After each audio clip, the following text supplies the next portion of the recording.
കഴിഞ്ഞ ദിവസം ഒരു ഇൻ്റർവ്യൂ കണ്ടു. അതിനെ ഇൻ്റർവ്യൂ എന്നൊക്കെ വിളിക്കാൻ പറ്റുമോ എന്നറിയില്ല. അതിലെ പ്രധാന ചർച്ചാ വിഷയം എന്ന് പറയുന്നത് അവരുടെ കുടുംബ പ്രശ്നങ്ങളും ഒളിച്ചോട്ടമൊക്കെയാണ്.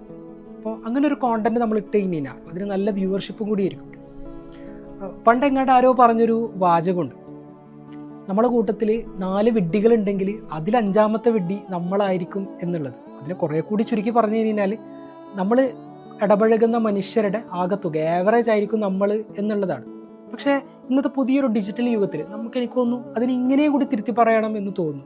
നമ്മളെപ്പോഴും കാണുന്ന കോണ്ടന്റുകൾ, കേൾക്കുന്ന കോണ്ടന്റുകൾ എന്താണോ അതിൻ്റെയും കൂടി ആകത്തുകയാണ് നമ്മൾ എന്നുള്ളത്. അപ്പോൾ നമ്മളെപ്പോഴും മനസ്സിലാക്കേണ്ട ഒരു കാര്യം, നമ്മളെപ്പോഴും കേൾക്കുന്നത് എന്താണോ, നമ്മുടെ കാണുന്ന കാഴ്ചകൾ എന്താണോ അതായിരിക്കും നമ്മുടെ കാഴ്ചപ്പാട് രൂപീകരിക്കുന്നത് എന്നതുകൂടിയാണ്. അപ്പോൾ നമ്മളെ കാഴ്ചപ്പാട് രൂപീകരിക്കുന്നതിൻ്റെ താക്കോല് ശരിക്കും പറഞ്ഞു കഴിഞ്ഞാൽ നമ്മളെ കൈമിലാണ് എന്നുള്ളതാണ്. അപ്പോൾ thank you so much. Keep smiling by heart, not only by lips.